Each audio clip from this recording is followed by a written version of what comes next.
नमस्कार बच्चों, जय हिंद। आप लोगों का वापस से हार्दिक स्वागत है मोशन के अगले अध्याय में। आज हम लोग जो चीज डिस्कस करने वाले हैं वो एक कंक्लूसिव वीडियो की तरह भी होगा और साथ ही साथ आपको मोशन की पूरी जानकारी आपकी कंप्लीट करेगा। एंड हम जिस मोशन को स्टडी करने के लिए इंसानों ने अपनी ये जर्नी शुरू करी थी, जहां ये जर्नी शुरू हुई थी स्ट्रेट लाइन मोशन के साथ, आज उस जर्नी का अंत होगा कर्वी लीनियर मोशन के साथ। क्योंकि इंसान अंत में तो यही जानना चाहता था कि ये जो रैंडम मोशंस होते हैं इनको हम कैसे स्टडी कर पाए। तो आज हम लोग इस चीज को स्टडी करेंगे। दैट इज वाई ये कंक्लूसिव जर्नी भी होगी, जहां जो ज्ञान हम लोगों ने अभी तक प्राप्त किया है उस चीज को यूज करना है हमें, जिसके अंदर कैलकुलस का ज्ञान भी है, वेक्टर्स का ज्ञान भी है, और उसी के जरिए फाइनली हम लोग आड़े टेढ़े मोशन को भी समझने के लायक बन चुके हैं। तो इसलिए ये वीडियो नॉलेज तो देगी ही, लेकिन साथ ही साथ कंक्लूजन भी देगी आपकी उस जर्नी का जो नॉलेज आपने नेचर को ऑब्जर्व करके मैथमेटिकली कम्युनिकेट करके प्राप्त किया है। अब जो वो नॉलेजेस हैं उनकी एक अगर हम छोटी सी झलक देखें तो प्लस माइनस आपके डायरेक्शंस होते हैं, प्लस साथ ही साथ आपकी जो नंबर लाइन होती है वो मेजरमेंट के लिए यूज होती है, और उसी नंबर लाइन से हमने फ्रेम ऑफ रेफरेंस को क्रिएट किया था, जिसमें आइज वाली डायरेक्शन होती है आपकी plus, behind the eyes negative, left side या ऊपर की साइड को आप प्लस लेते हो और नीचे की साइड को आप माइनस लेते हो एज अ स्टैंडर्ड, ताकि सबके लिए सेम हो। ठीक है।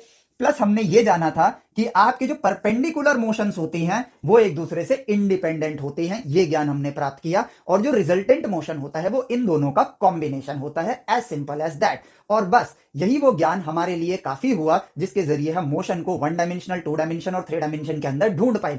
फिर जब हमने चीजों को टू डायमेंशन और थ्री डायमेंशन के अंदर वेक्टोरियली रिप्रेजेंट किया, तो जैसा हम जानते हैं कि परपेंडिकुलर मोशंस एक दूसरे के लिए इंडिपेंडेंट होते हैं, यानी वो अपना अपना काम करते हैं। तो हम चाहें तो पोजीशन वेक्टर को यहां पर उसके एक्स की वैल्यू के साथ रिप्रेजेंट कर सकते हैं in the direction of i, means x direction, and y को जो भी उसकी वैल्यू होगी वाई डायरेक्शन के लिए। सिमिलरली आप वेलोसिटी वेक्टर को रिप्रेजेंट कर सकते हो एक्स डायरेक्शन की वेलोसिटी से एंड वाई डायरेक्शन की वेलोसिटी से, और ये प्लस यहां पर एडिशन के लिए नहीं है बल्कि ये कॉम्बिनेशन को रिप्रेजेंट कर रहा है कि ये जो वेलोसिटी है वो x में होने वाली इस वेलोसिटी और y में होने वाली इस वेलोसिटी, जो कि दोनों इंडिपेंडेंट है एक दूसरे के साथ, इनके कॉम्बिनेशन से आपको ये रिजल्टेंट मोशन मिल रहा है। जहां पर आपको यदि इसका मैग्नीट्यूड निकालना है तो उसमें मदद करी थी हमारी किसने, पाइथागोरस थ्योरम ने, जो कि हमें बताता है कि इसका मैग्नीट्यूड जो होगा वो होगा vx² प्लस vy², और इस वेलोसिटी की डायरेक्शन क्या है टू डायमेंशन के अंदर वो हमें मिला ट्रिग्नोमेट्री की मदद से कि theta is equal to tan inverse, यहां पर y आप परपेंडिकुलर लेते हो और x आप बेस की तरह लेते हो, और क्यों लेते हो ये सारी बातें हम लोग अब देख चुके हैं।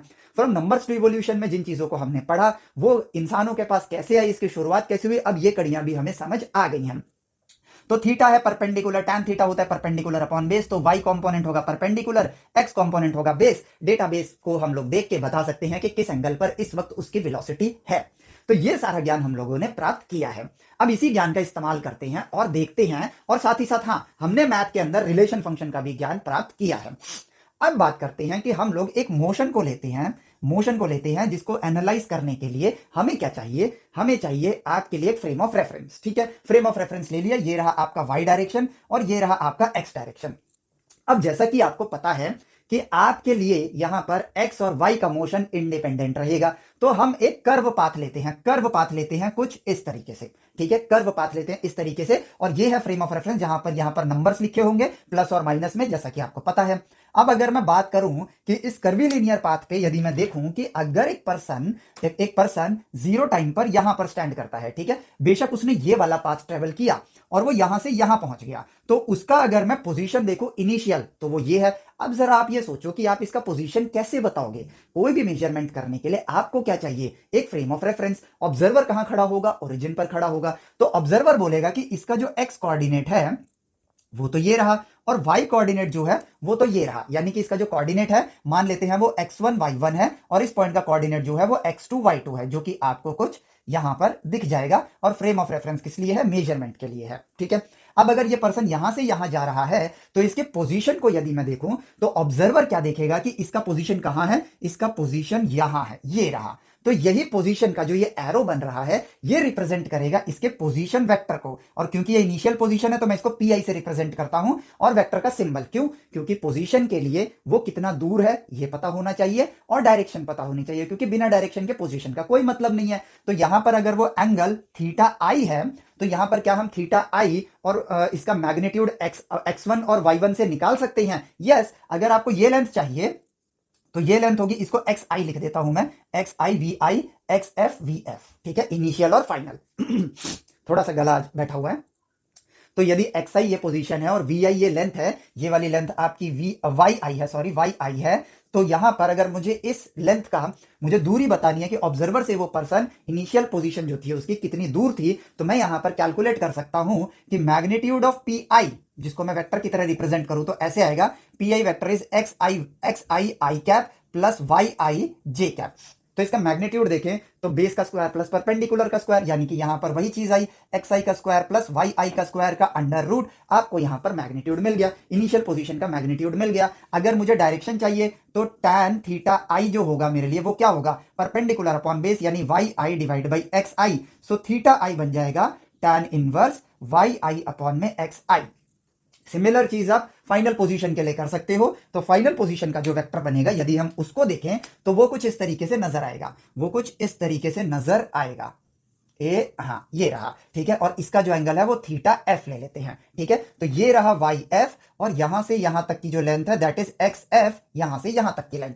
अब आप पी एफ वेक्टर जो है उसका मैग्नीट्यूड और रिजल्टेंट सेम प्रक्रिया ही तो है, तो सेम प्रक्रिया से यदि हम लिखेंगे तो आपके पास आएगा p f vector is x f i cap x direction में, y f j cap, p f vector का magnitude that is your x f का स्क्वायर प्लस वाई एफ का स्क्वायर का अंडर रूट, और यहां पे मैंने क्या लिया, theta f is equal to tan inverse y f upon में एक्स एफ, दैट्स इट।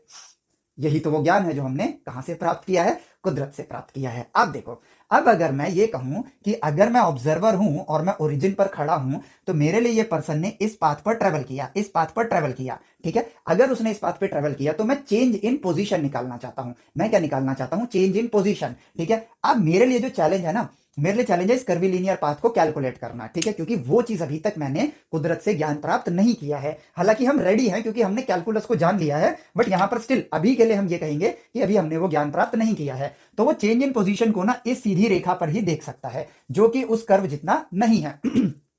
अगर मैं यहां पे कहूं कि हमने अब तय कर लिया है कि हम डिस्टेंस जो होगा वो पाथ लेंथ को बोलेंगे और इसको हम स्केलर की तरह लेंगे, और हमने डिस्प्लेसमेंट क्या होता है, बेसिकली डिस्प्लेसमेंट होता है आपके लिए डिस्टेंस विद डायरेक्शन। तो अगर आपके लिए डायरेक्शन है तो पाथ कर्वीलिनियर नहीं होना चाहिए, स्ट्रेट होना चाहिए। तो यहां पर ये जो स्ट्रेट लाइन मैंने बनाई इसको मैं डेल्टा पी से रिप्रेजेंट करता हूं। डेल्टा का मतलब हुआ चेंज और पी का मतलब पोजीशन, तो चेंज इन पोजीशन से अगर मैं इसको रिप्रेजेंट करता हूं तो ये जो सीधी रेखा है ये रिप्रेजेंट करेगा आपके डिस्प्लेसमेंट को, और डिस्प्लेसमेंट के जर्नी से ही आप डिस्टेंस तक भी पहुंचोगे, क्योंकि हमें एक्चुअल पाथ तो हमारा वो कर्व है, ठीक है। तो डेल्टा पी है। अब जरा यहां पर ऑब्जर्वर के पॉइंट ऑफ व्यू से सोचना है हमें, यहां पे फॉर्मूलाज इंपॉर्टेंट नहीं है, आपकी सोच इंपॉर्टेंट है। अगर मैं ऑब्जर्वर के पॉइंट ऑफ व्यू से बात करूं तो ऑब्जर्वर ये जानना चाहता है दो चीजें, एक्चुअली में पाथ लेंथ कितना है जो कि डिस्टेंस होगा वो अभी ऑब्जर्वर नहीं बता पा रहा है, ठीक है, जो कि बताएगा थोड़े समय के बाद, ऑब्जर्वेशन से सीखेगा नेचर से और बताएगा, ठीक है। तो इस पार्ट को हमने किया साइड, अभी डिस्टेंस नहीं बता पा रहा मैं, ठीक है। लेकिन अगर डिस्प्लेसमेंट को देखें तो इट इज एज लाइक कि मैं अपने घर से स्कूल की तरफ जा रहा हूं, मल्टीपल वेलोसिटी से मैं जा रहा हूं, लेकिन अगर मैं एक कांस्टेंट स्पीड से जाऊं जिसमें मुझे उतना ही वक्त लगे तो मैं उसे क्या बोलूंगा, एवरेज स्पीड, या फिर अगर डायरेक्शन के एक ही दिशा में हो और अगर मल्टीपल वेलोसिटी से जाऊं, ठीक है, लेकिन उसी डायरेक्शन में एक ऐसी वेलोसिटी जिससे मैं उतने ही समय में वो जर्नी कंप्लीट कर सकूं, तो मैं उसे क्या बोलूंगा, एवरेज वेलोसिटी। तो यहां ऑब्जर्वर ये कहता है कि इस पॉइंट से इस पॉइंट तक पहुंचने में उसे कितना वक्त लगा, तो वो चीज उसने अगर देखी तो उसको टी टाइम लगा। अब टी टाइम पहुंचने में यदि मुझे एक वेलोसिटी चाहिए जिस वेलोसिटी से वो जाए तो उसे उतना ही टाइम लगे, तो टाइम को कर दो फिक्स, और डिस्टेंस जो ये है, ये वाला जो लेंथ है वो आप यहां पर ले आओ। तो ये वाला जो लेंथ है वो बेसिकली है डेल्टा पी। अब क्योंकि ये डिस्प्लेसमेंट है तो इसके ये क्या है, बेसिकली एक वेक्टर है, क्योंकि यहां पर डायरेक्शन है और मैग्नीट्यूड है। तो आपको अगर एवरेज वेलोसिटी चाहिए तो डेल्टा पी का मैग्नीट्यूड करो, ठीक है, और टाइम अगर आप जीरो से नहीं ले रहे हो तो चेंज इन टाइम लोगे। चेंज इन टाइम क्यों, मान लेते हैं यहां पर जब आप थे तो टाइम था आपका 3 सेकेंड, ठीक है, और यहां पे जब पहुंचे तो टाइम था आपका 7 सेकेंड, तो यहां पर आपको जो टाइम लगा वो बेसिकली 4 सेकेंड का है। तो चेंज इन टाइम है आपके पास final time minus initial time, तो आप यहां पर लिखते हो डेल्टा टी। हमेशा आपकी जर्नी 0 टाइम से शुरू हो ऐसा जरूरी नहीं है, या आप जर्नी का कोई मिड पार्ट देख रहे हो तो आप डेल्टा टी लिखते हो। तो ये चीज आ गई। तो जैसे ही आपने इस चीज को देखा तो आपको समझ आया कि एक ऑब्जर्वर के पॉइंट ऑफ व्यू से बात करें तो ये है एवरेज वेलोसिटी। ये क्या है आपके लिए? एवरेज वेलोसिटी है। एवरेज क्यों? क्योंकि आपको घर से स्कूल जाने में अमूमन कितना वक्त लगता है, तो उस चीज के लिए जो एवरेज वेलोसिटी होगी वही कैलकुलेट होगी। तो इस पॉइंट से इस पॉइंट तक पहुंचने में कितना वक्त लगा और कितना डिस्प्लेसमेंट मैंने किया, तो बेसिकली वो ये कह रहा है यहां से यहां पहुंचने में अगर मुझे पहुंचना है तो भैया पाथ तो मैं डिस्टेंस वाला जो ये पाथ लेंथ है वही कवर कर रहा हूं, लेकिन अगर मुझे वेलोसिटी बतानी हो तो मैं कहूंगा कि मैं इस दिशा में अगर इस वेलोसिटी से जाऊं तो उतने ही टाइम में वहां पर पहुंच जाऊंगा, इसलिए इसका नाम हुआ एवरेज वेलोसिटी। अब बात यह आती है कि एवरेज ही निकलता है, यानी कि यदि आप ये समीकरण का इस्तेमाल करोगे बिटवीन टू पोजीशन तो आपको एवरेज वेलोसिटी ही मिलती है। लेकिन आप क्या जानना चाहते हो? इंस्टेंट वेलोसिटी भी। अब ये इंस्टेंट वेलोसिटी आपको कहां मदद करेगा? तो अब आपको अभी तक जो हमने ज्ञान लिया है उसके बारे में सोचना है। देखो, ये नेचर बिटवीन टू पॉइंट्स हमें नजर आता है। इस नेचर में, इस ब्रह्मांड में हमें जो कुछ भी दिखता है वो बिटवीन टू पॉइंट्स नजर आता है, ठीक है। लेकिन अगर हम लोग कैलकुलस की जो खोजें हमने करी हैं उन चीजों पे हम ध्यान दें, ध्यान से सुनना, जो खोजें हमने करी है उन चीजों पे यदि हम ध्यान दें तो हम कैलकुलस को बोलते हैं the universe of zero. The universe of zero, ठीक है, इस चीज को स्टडी करता है। अगर मुझे इंस्टेंट वेलोसिटी पता होगी तो मैं इंस्टेंट डिस्प्लेसमेंट निकालूंगा। ध्यान से सुनना, डिफरेंशिएशन में आप चीजों के इंस्टेंट वैल्यूज को बता सकते हो डिफरेंशिएशन की मदद से, ठीक है। यानी कि इस पर्टिकुलर पॉइंट पर आपकी वेलोसिटी क्या है, एक पर्टिकुलर पॉइंट पर आपकी वेलोसिटी क्या है, ठीक है। तो यदि आप पर्टिकुलर पॉइंट पर वेलोसिटी कैलकुलेट करोगे तो वो तो 0/0 ही आएगा, change in position upon change in time. लेकिन हमने क्या जाना था नेचर को ऑब्जर्व करके कि आप 0/0 को ऐसे अगर पूछा जाए तो उसका जवाब क्या होगा, तो वो नॉट डिफाइंड है। लेकिन वास्तविकता को देख के उसका जवाब दिया जा सकता है, उसको डिफाइन किया जा सकता है। तो वास्तविकता को देख के आप इंस्टेंट वेलोसिटी बता सकते हो? यस, हम बता सकते हैं, और वो हमने देखा भी है कैलकुलस में, ठीक है। कैलकुलस के हमने फॉर्मूलाज याद नहीं करे बल्कि एक्चुअल कैलकुलस को ऑब्जर्व किया था। तो यदि मैं इंस्टेंट वेलोसिटी बता सकता हूं जो कि डिफरेंशिएशन होगा पोजीशन और टाइम का, ठीक है, पोजीशन का डिफरेंशिएशन होगा with respect to time, okay, तो मैं उसका उल्टा भी कर सकता हूं। यानी कि मैं यहां पर पॉइंट, जो पॉइंट है आपका डिस्प्लेसमेंट, अगर मैं हर पॉइंट को ऐड करता जाऊं, ठीक है, हर पॉइंट जो कि मैं इंस्टेंट वेलोसिटी से निकालूंगा, अगर वेलोसिटी पोजीशन का डेरिवेटिव है विद रिस्पेक्ट टू टाइम तो वेलोसिटी का इंटीग्रेशन टाइम के साथ आपको क्या देगा? पाथ लेंथ ही तो देगा। सोच के देखो, इंटीग्रेशन जो हमने जाना वो डिफरेंशिएशन का उल्टा होता है, और वो चीज में भी कोई फॉर्मूला नहीं लगता है। इट्स जस्ट कि जिसका डेरिवेटिव आपको पता है आप उसके जरिए उसका इंटीग्रेशन निकाल सकते हो, ठीक है। तो हमें अगर डेरिवेटिव पता है तो हम इंटीग्रेशन भी कर सकते हैं। तो यदि मैं डेरिवेटिव के जरिए इंस्टेंट वेलोसिटी पता कर रहा हूं तो इंस्टेंट वेलोसिटी के जरिए मैं उसका उल्टा यानी कि इंटीग्रेशन करके इस पॉइंट से इस पॉइंट तक पाथ लेंथ को भी बता पाऊंगा, ठीक है। अभी कैसे करना है वो हमने अभी देखा नहीं है, लेकिन यहां पर सोचो, आपके उस जर्नी ने, जो अभी तक आपने जर्नी को देखा है, इस जर्नी ने आपको वो शक्ति दी है, और अब आप सोच भी सकते हो कि हमें क्या करना चाहिए, क्योंकि डिफरेंशिएशन और इंटीग्रेशन ये एक सीढ़ी चढ़ने और सीढ़ी उतरने जैसी प्रक्रिया है। एक अगर सीढ़ी चढ़ा रही है तो दूसरी प्रक्रिया आपको उतार के वहीं लेकर आ रही है, और यहीं से होती हैं आपकी नई नई खोजें, और आपकी सोच होती है प्रचंड, जहां पर आप नई चीजों को समझ पाते हो। तो इस वजह से हमारे लिए इंपॉर्टेंट हो जाता है इंस्टेंट वेलोसिटी को जानना। तो इंस्टेंट वेलोसिटी क्यों इंपॉर्टेंट है ये समझ आया, और अब यहीं से जर्नी हमारी शुरू होती है पाथ लेंथ को कैलकुलेट करने की, जो कि आप समय के साथ अभी सीखोगे, ठीक है। तो अब देखो, तो हमारे लिए अब जरूरी क्या हो गया? इंस्टेंट वेलोसिटी, जो कि हम ऑब्वियसली कैलकुलस के बिना नहीं निकाल सकते, ठीक है, कैलकुलस के बिना नहीं निकाल सकते। लेकिन अभी हम पहले एवरेज वेलोसिटी को देखते हैं, फिर हम आते हैं इंस्टेंट वेलोसिटी पे। तो भैया मेरे पास एवरेज वेलोसिटी वेक्टर जो आ गया वो average velocity between two point होगा, यानी कि दो पॉइंट के बीच में, अगर आप चाहे वो पॉइंट कितने ही पास हो फर्क नहीं पड़ता है, आप अगर between two point velocity calculate कर रहे हो फ्रेम ऑफ रेफरेंस पे तो वो एक एवरेज वेलोसिटी ही होगा, क्योंकि वो ये कह रहा है कि इस पॉइंट से इस पॉइंट तक जाने की जो वेलोसिटी है वो क्या है। अब देखो, वेलोसिटी एवरेज क्या आएगा आपके पास? डेल्टा पी वेक्टर, और ये मैग्नीट्यूड है, सॉरी ये वाला फॉर्मूला मैग्नीट्यूड है क्योंकि मैंने यहां मैग्नीट्यूड लिया हुआ है, बट एवरेज वेलोसिटी क्या होगा? Change in position vector divided by delta T. अब चेंज इन पोजीशन क्या है आपके लिए? Final position vector minus initial position vector, ठीक है। क्यों है? अब आप देखो, क्योंकि आप ये जानते हो एक्स का मोशन और वाई का मोशन आपस में इंडिपेंडेंट है, ठीक है। तो एक्स में आपने कितना डिस्टेंस ट्रेवल किया है, ये, जिसको आप चेंज इन एक्स से रिप्रेजेंट करोगे, और वाई में आपने ये मोशन ट्रेवल किया है जो कि आपका चेंज इन वाई होगा। तो डेल्टा एक्स किसके बराबर है? Final minus initial. तो अगर मैं p f minus p i vector लिख रहा हूं तो पी एफ वैक्टर क्या है? X f i cap plus y f j cap minus x i cap minus y i j cap whole divided by delta t. और यदि आप इन चीजों को देखो तो ये क्या है?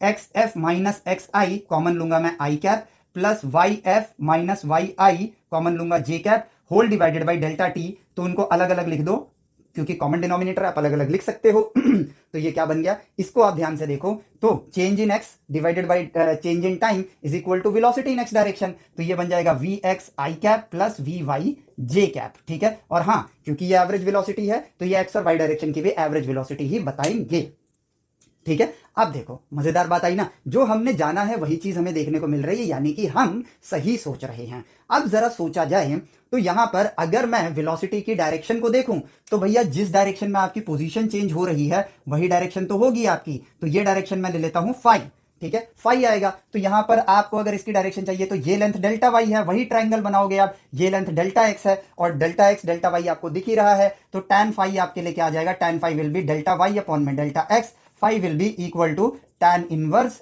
डेल्टा वाई अपॉन में डेल्टा एक्स, और वो इसकी डायरेक्शन बताएगा। किसकी डायरेक्शन बताएगा, इसकी। और यहीं पर ना आपको यहां पर कुछ एरोज नजर आ रहे हैं। अगर आप एरोज को देखो तो मैंने यहां पर डायरेक्शन की दिशा में एरो को शो किया है, ठीक है। तो यहां पर पी एफ पी आई और डेल्टा पी को अगर आप देखोगे तो आपको देखने को मिलेगा ये है आपका पी आई, ये है आपका डेल्टा पी और ये है आपका फाइनल पोजीशन। तो final position vector, initial position vector और डेल्टा पी वेक्टर तीनों अपने एरोज के साथ नजर आ रहे हैं। और यहां पर जो चीज देखने को मिल रही है वो ये कि आपका वेक्टर एडिशन का जो रिप्रेजेंटेशन होता है एरो के फॉर्म में, वो इंसानों ने खुद नहीं बनाया, नेचर ने उसको दिखाया। और ये देखो, ये एक तीर है जिसकी ये फ्रंट पार्ट है, ये बैक पार्ट है। ये दूसरा तीर है जिसका एक फ्रंट पार्ट है और एक बैक पार्ट है। और ये एक और तीर है जिसका एक फ्रंट पार्ट है और बैक पार्ट है। और नेचर में हमेशा पैटर्न्स आपको देखने को मिलेंगे। तो देखो ये वाला तीर और ये वाला तीर जो है आपका किस तरह से ज्वाइन हो रहे हैं, ऑब्जर्व करो।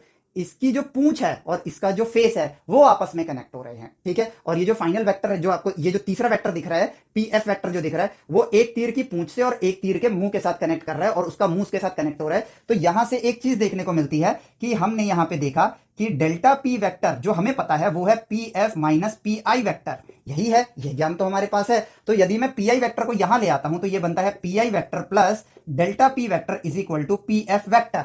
और इसको और इस नॉलेज को अगर मैं एक साथ देखूं तो यहां पे दिख रहा है पी आई वेक्टर कौन सा है, ये वाला, डेल्टा पी वेक्टर कौन सा है, ये वाला, और पी एफ वेक्टर कौन सा है, ये लंबा वाला। और यहां पर अब इन चीजों को जोड़ के देखो तो इसका मतलब यदि आपके पास इस तरीके से मान के चलो तीन वेक्टर बने हुए हैं ऐसे, ठीक है, इस तरीके से, ठीक है। तो अगर ये वेक्टर है ए वेक्टर, ठीक है, ये लेता हूं मैं ई वेक्टर, ये लेता हूं मैं जी वेक्टर, ठीक है। तो कौन से दो वेक्टर ऐड होंगे तो तीसरा वेक्टर आएगा, इसको कैसे रिप्रेजेंट करें। तो यहां पे वो वेक्टर्स ऐड होते हैं जिनके पूंछ और तीर मिलते हैं। तो यहां पे देखो किन वेक्टर की पूंछ और तीर मिल रही है, ऑब्वियसली जी और ई वेक्टर की पूंछ और तीर मिल रही है। तो g vector plus e vector is equal to, और जो ए वेक्टर है वो एक की पूंछ से और एक के फेस के साथ कनेक्ट कर रहा है, तो यहां पर आ जाता है वो ए वेक्टर। और इस चीज को आप फील भी कर सकते हो फ्रेम ऑफ रेफरेंस पे। कैसे, मान लेते हैं यहां से यहां तक आपने ट्रेवल किया तो आप एक्स में यहां से यहां पहुंचे, और फिर ई वेक्टर के डायरेक्शन में अगर आपने ट्रेवल किया है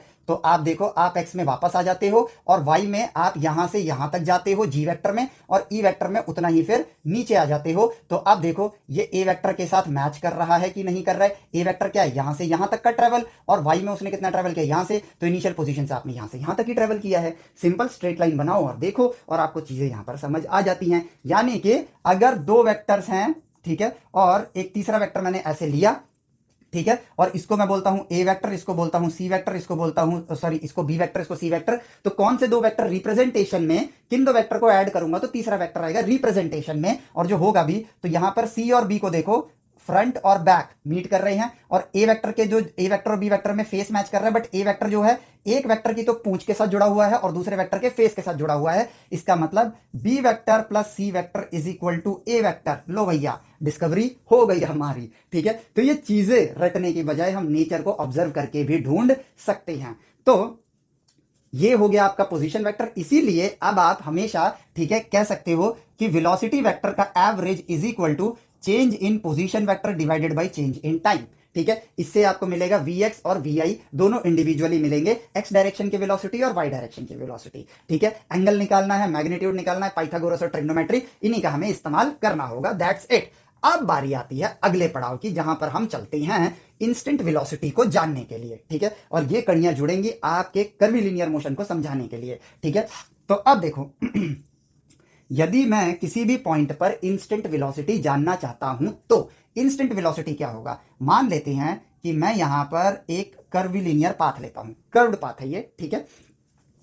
ये एक्स डायरेक्शन है, ये वाई डायरेक्शन है, ओके। तो अब मैं कहूं कि मैंने यहां से यहां पे इस पॉइंट से इस पॉइंट तक ये थोड़ा सा और कर्व लेता हूं, ताकि मुझे ना चीजें आपको जूम करने की जरूरत, ऐसे ऐसे कर्व लेता हूं, ठीक है। ये पॉइंट और ये पॉइंट, ये आपका इनिशियल पोजीशन है, ये आपका फाइनल पोजीशन है, ठीक है। ये रहा फाइनल पोजीशन, ठीक है। तो ये बन जाएगा इनिशियल पोजीशन का वेक्टर, ये बन जाएगा फाइनल पोजीशन का वेक्टर। अब ये वेक्टर वेक्टर बोलते तो ऐसे कोई कंफ्यूजन वाली बात नहीं है भैया, इसका x f y f coordinate है, ठीक है। तो ये वेक्टर रिप्रेजेंटेशन है, नथिंग एल्स। जिसका एरो होगा ये और इसका एरो होगा ये, जो बता रहा है कि भैया ये थीटा एफ एंगल पर है और ये थीटा आई एंगल पर है। इनिशियल और फाइनल एंगल जो है आपके वो ये रहे।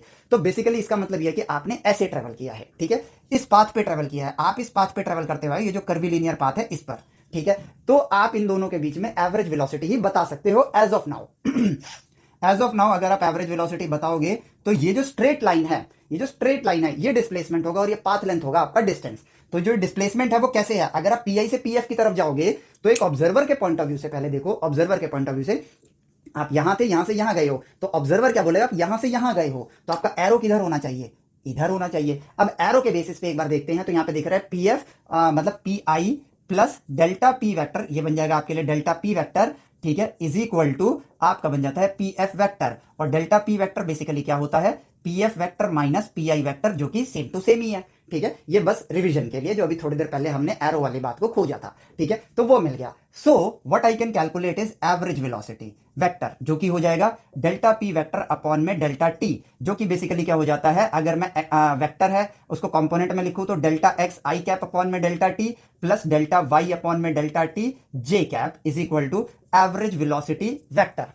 एक्स का अलग लिख दिया, वाई का अलग लिख दिया, यही होता है, ठीक है। मैग्नीट्यूड बताना है, इन दोनों का पाइथागोरस करो। एंगल बताना है, वाई मतलब y component divide by x component करो, tan इनवर्स के साथ एंगल मिल गया।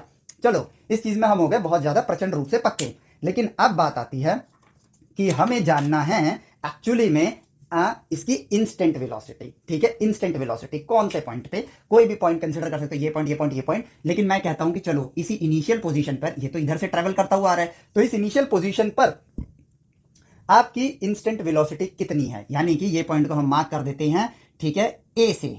इस ए पॉइंट पर आपकी इंस्टेंट वेलोसिटी कितनी है, ध्यान से सुनना, क्या वेलोसिटी, इंस्टेंट वेलोसिटी। अब अगर मैं इंस्टेंट वेलोसिटी जानना चाहता हूं तो मैं वापस से एक बार कैलकुलस की वो छोटी सी रिवीजन आपको दिखा देता हूं, ठीक है। स्ट्रेट लाइन मोशन के लिए हमने ये ढूंढा था कि यदि एक इंसान कांस्टेंट वेलोसिटी से जा रहा है 10 मीटर प्रति सेकंड की रफ्तार से from point A to point B, इस पर्टिकुलर पॉइंट पे आते ही मैंने टाइम को फ्रीज कर दिया, ठीक है। क्योंकि अगर मैं इंस्टेंट की बात कर रहा हूं तो इंस्टेंट होता है एक पर्टिकुलर पॉइंट ऑफ टाइम, ना कि बिटवीन टू टाइम, दो टाइम के बीच में वो इंस्टेंट कैसे हो सकता है, नाम पे फोकस करो, इंस्टेंट मतलब राइट नाउ, ठीक है। बिटवीन टू पॉइंट चाहे वो गैप कितना ही छोटा हो फर्क नहीं पड़ता है, बट अगर मैं इंस्टेंट की बात करूं तो एट अ टाइम, यानी कि भैया टाइम गैप, यहां पे टाइम की जो लेंथ होगी वो शून्य होगी, तो मैंने समय को कर दिया फ्रीज। अब जैसे ही मैंने टाइम को फ्रीज किया तो आपकी जो वेलोसिटी होगी इस डायरेक्शन में, ठीक है, वो कितनी होगी, वो होगी आपके लिए change in position in x direction, ये एक्स डायरेक्शन ले लेते हैं,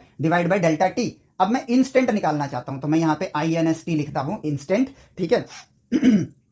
तो यहां पर डेल्टा एक्स की वैल्यू क्या होगी, ऑब्वियसली अगर टाइम रुका हुआ है तो टाइम तो बढ़ नहीं रहा है, और अगर टाइम रुका हुआ है तो आपकी पोजीशन भी चेंज नहीं हो रही है, तो यहां पे रियलिटी में जो नजर आ रहा है शून्य बाई शून्य नजर आ रहा है, डेल्टा टी आपका जीरो है और डेल्टा एक्स आपका जीरो है। तो अगर आपसे सिर्फ 0/0 पूछा जाए तो ये क्या है, नॉट डिफाइंड है। लेकिन वास्तविकता को देखो, आप जानते हो कि इंसान ए पॉइंट से बी पॉइंट तक सिर्फ 10 मीटर पर सेकंड की स्पीड से गया है, तो इसका मतलब अगर उसने अपनी रफ्तार को बदला नहीं है, हमेशा वो 10 मीटर पर सेकंड की रफ्तार से गया है, तो इसका मतलब क्या है, हर पल इसकी रफ्तार 10 मीटर प्रति सेकंड ही रही होगी।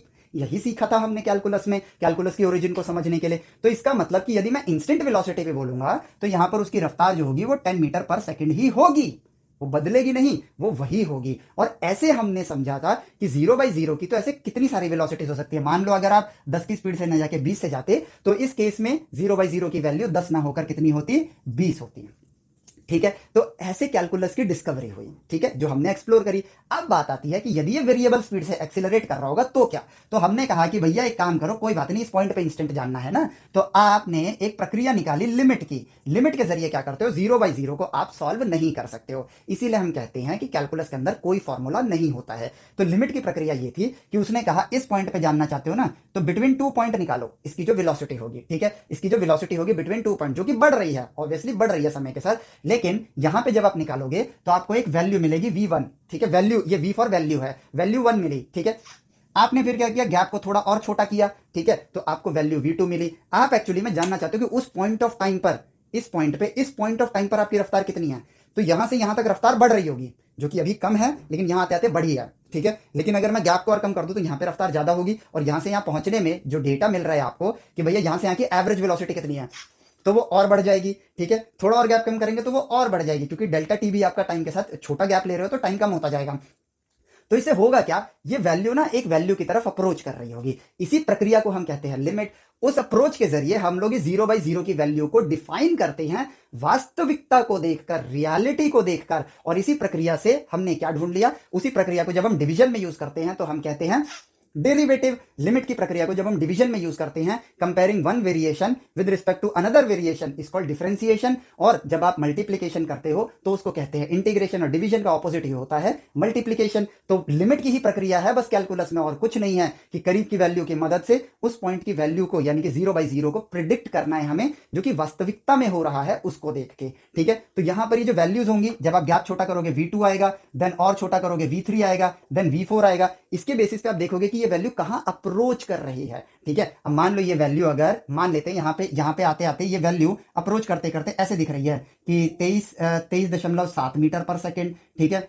23.76 मीटर पर सेकेंड, फिर जाती है 23.85 मीटर पर सेकेंड, फिर वो बढ़ते बढ़ते होती है 23.97 मीटर पर सेकेंड। तो इसके बेसिस पर मैं ये प्रिडिक्ट कर पा रहा हूं कि इसकी वैल्यू एक्चुअली में उस पॉइंट पर 0/0 की जो वैल्यू होगी वो होगी 24 मीटर पर सेकेंड। और यही काम मैं दूसरे साइड से भी करूंगा, क्योंकि एक साइड से कंफर्मेशन नहीं मिलता, ये लग रहा है 24 की तरफ जा रहा है, बट कंफर्मेशन तभी होता है जब दोनों साइड से होता है। इसीलिए लेफ्ट हैंड लिमिट और राइट हैंड लिमिट निकालना हमारे लिए जरूरी है। और दैट इज वाई हम लोगों ने उस चीज को फ्रॉम नंबर्स टू एवोल्यूशन में पहले एक्सप्लोर किया, ताकि आज उस बात को समझ सकें। तो एक छोटा सा रिवीजन, ताकि आपको समझ आए कि वहां जो हमने पढ़ा वो क्यों पढ़ा। और यदि आपने उस चीज को सीरियसली नहीं पढ़ा है तो अब आप सीरियसली पढ़ लो, क्योंकि देखो चीज कितनी आसान हो जाती है हमारे लिए, नेचर से बात करना कितना आसान हो जाता है, और पढ़ाई कितनी मक्खन हो जाएगी और आसान बन जाएगी, ठीक है। तो हम यहां पर अब डेरिवेटिव की मदद से, ठीक है, और डेरिवेटिव बेसिकली लिमिट की ही प्रक्रिया है, आप इंस्टेंट वेलोसिटी निकाल सकते हो। तो यदि मुझे इंस्टेंट वेलोसिटी चाहिए तो रिप्रेजेंटेशन क्या होगा, डेल्टा एक्स तो रिप्रेजेंट करता है, हमने डेल्टा और डी के ऊपर भी क्लास करी है, ठीक है। डेल्टा रिप्रेजेंट करता है चेंज बिटवीन 2 पॉइंट को, और डी रिप्रेजेंट करता है चेंज एट अ पॉइंट को, ठीक है। तो डी रिप्रेजेंट करता है चेंज एट अ पॉइंट को। तो यहां पर अगर मैं इंस्टेंट वेलोसिटी जानना चाहता हूं, वी इंस्टेंट, तो ये बेसिकली हम निकालेंगे लिमिट की मदद से, limit delta t approaches to zero. अब डेल्टा टी को आप जीरो करोगे, ठीक है, जीरो कर नहीं सकते, तो लिमिट की प्रक्रिया को इस्तेमाल करोगे, तो डेल्टा एक्स अपॉन में डेल्टा टी आई कैप, यानी एक्स डायरेक्शन का अलग और वाई डायरेक्शन का अलग, delta t approaches to zero, क्योंकि ये दोनों वेलोसिटीज आपस में क्या है, एक दूसरे से इंडिपेंडेंट है। और जब आप ये करोगे तो आपको क्या मिलेगा, change at a point divided by in x direction divided by change of time at a point, जो कि 0/0 ही होता है। और लिमिट की प्रक्रिया से आप इसकी वैल्यू को डिफाइन करोगे, तो ये रिप्रेजेंटेशन है, बट अगर वैल्यू वाइज जाए तो ये 0/0 ही होता है। तो i cap plus d y by d t j cap, ठीक है। तो ये आ जाता है वी वेक्टर। अब जब सिर्फ वी वेक्टर लिखा है तो वो इंस्टेंट को ही रिप्रेजेंट कर रहा है, ठीक है। अगर एवरेज होगा तो हम लिखेंगे, और अगर डेल्टा लिखा है तो वो एवरेज है, ठीक है। तो ये आ गया आपके पास वी वेक्टर। अब यदि आपके पास वी वेक्टर आ गया है, इसका स्क्वायर प्लस इसका स्क्वायर का Pythagoras, instant vector, instant velocity का मैग्नीट्यूड और इंस्टेंट वेलोसिटी की डायरेक्शन, ठीक है, डायरेक्शन इंपॉर्टेंट है ना। तो डायरेक्शन क्या जाएगा, मान लेते वो डायरेक्शन थीटा है, तो वो बन जाएगा tan inverse d y by d t, ये आपका y है, divided by d x upon में डी टी, जो कि बेसिकली बन जाएगा tan inverse d t divide हो जाएंगे डी वाई अपॉन में डी एक्स। काम खत्म, मिल गया आपको। अब ये फॉर्मूले हम याद करते करते, अरे भाई हम तो 11th में आ गए। क्या कर रहे हो आप, 8वीं 9वीं 10वीं तो कर रहे हो। परपेंडिकुलर अपॉन में बेस, परपेंडिकुलर अपॉन में बेस, वही किया, डिवीजन किया, चौथी क्लास में सीखते थे ना डिवीजन, वही डिवीजन किया। ये tan इनवर्स तो एक रिप्रेजेंटेशन है, दैट्स इट। ये कोई फॉर्मूला थोड़ी है, सॉल्व थोड़ी करना है, डेटाबेस से देख के वैल्यू बतानी है। अब होता ही है कि हमें वो बात डेटाबेस भी याद करवाते रहते हैं लोग, ठीक है। लेकिन चलो 30 डिग्री, 45 डिग्री, 60 डिग्री, 90 डिग्री की वैल्यू याद रहती है, वहां वैल्यू आ गई तो हमने सॉल्व कर दिया, नहीं पता है तो एज इट इज लिख दिया और बोला भाई फ्रॉम डेटाबेस, ठीक है, ये इसकी वैल्यू होनी चाहिए, मेरे पास डेटाबेस नहीं है तो मैं नहीं बता सकता। और कुछ एक स्पेशल ट्राइंगल्स की वैल्यू याद होती हैं, तो जो याद होती है आप उन्हीं की वैल्यू लिख सकते हो। तो इसीलिए क्वेश्चन ऐसे डिजाइन ही किए जाते हैं कि ये 30, 45, 60, 90, 120 ऐसी वाली वैल्यूज ही आए रिजल्ट में, ताकि आप उसका आंसर लिख सको। अन्यथा नहीं आता है तो आप नहीं बता सकते हो। क्यों? इनफाइनाइट वैल्यूज आप कैसे याद करोगे? ठीक है, नहीं कर सकते हैं। तो अब बात आती है इंस्टेंट वेलोसिटी ढूंढने के लिए हमें कैलकुलस की मदद चाहिए। इस पॉइंट पे मैं इंस्टेंट वेलोसिटी ढूंढना चाहता हूं, ठीक है, तो मैं पहले ऑब्जर्व करता हूं इंस्टेंट वेलोसिटी के लिए। मैं बेसिकली क्या करूंगा, यदि मैं यहां पर देखूं तो मुझे राइट हैंड लेफ्ट हैंड दोनों तरफ से लिमिट करना पड़ेगा, तो हम किसी एक साइड का करते हैं और पता लगाते हैं, ठीक है। तो अब अगर मैं देखूं कि यदि मुझे इस पॉइंट पे वेलोसिटी पता करनी है, ठीक है, तो यहां पर वेलोसिटी की डायरेक्शन क्या होगी, पहले इसको ऑब्जर्व करते हैं। तो जरा इस एरो को ऑब्जर्व करना, ये एरो वेलोसिटी की ही तो डायरेक्शन बता रहा है, ठीक है, वेलोसिटी जो चेंज इन पोजीशन की डायरेक्शन है वही बता रहा है, लेकिन इस पॉइंट की डायरेक्शन क्या होगी। तो यदि मैं पीएफ को थोड़ा पास लेकर आऊं, ठीक है, और अब एरो बनाऊं ध्यान से, तो देखो यदि पीएफ पास आएगा, लिमिट की प्रक्रिया में होगा क्या, आप पहले एक गैप लोगे, एवरेज वेलोसिटी निकालोगे, फिर उस गैप को छोटा करोगे, ठीक है, तो आपकी डायरेक्शन देखो यहां परिवर्तित होती नजर आ रही है। और डायरेक्शन आप कैसे बताते हो? एक्स एक्सिस के रेफरेंस में बताते हो हमेशा, ठीक है। तो एक्स एक्सिस देखो आपके लिए, ये यहां पर मैं एक्स एक्सिस का एक वो डॉटेड लाइंस बना देता हूं, ये रही। अब आप एंगल देख सकते हो कि इसमें पहले ये एंगल आ रहा था, अब ये वाला एंगल आ रहा है, थोड़ा दूर बनाया ताकि दिखाई दे, ठीक है। अब अगर मुझे इंस्टेंट वेलोसिटी की डायरेक्शन तक पहुंचना है विजुअली, ठीक है, तो मैं यहां पर अब मैं पीएफ को थोड़ा और करीब लाता हूं, ठीक है, तो फिर मेरा जो डायरेक्शन होगा वो ये होगा। अगर मैं इस चीज को देखूं तो जैसे जैसे मेरा फाइनल पोजीशन इनिशियल पोजीशन के करीब जा रहा है, मेरा जो एरो है ना वो और ज्यादा प्रिसाइज होता जा रहा है, और ज्यादा प्रिसाइज होता जा रहा है, ठीक है। अब आप इसको ऐसे समझो, एक सर्कुलर मोशन को देखो, एक सर्कुलर पाथ को देखो, ठीक है, तो सर्कुलर पाथ कैसे होगा, मैं जरा ऐसे रेंडमली बनाता हूं ऐसे, ठीक है, ये रहा, ठीक है, ऑलमोस्ट सर्कुलर पाथ है। तो अगर मैं इस पॉइंट पे बात करूं तो मैं ये चीज फील कर सकता हूं कि ये जो बॉल है ये देखो कैसे जा रही है, ऐसे जा रही है, ठीक है, यानी कि इस वक्त इसकी जो वेलोसिटी है उसकी दिशा ये है। यानी कि अगर मैं इस पॉइंट पे जानना चाहता हूं तो बेसिकली इस पॉइंट से जो टेंजेंट की डायरेक्शन होगी ना, टेंजेंट की, ठीक है, वही उसकी वेलोसिटी की डायरेक्शन होगी। और यहां पर भी वही चीज देखने को मिल रहा है। और टेंजेंट लाइन वो होती है जो परपेंडिकुलर होती है रेडियस लाइन के, ठीक है, टेंजेंट जो होती है वो परपेंडिकुलर होती है रेडियस लाइन के।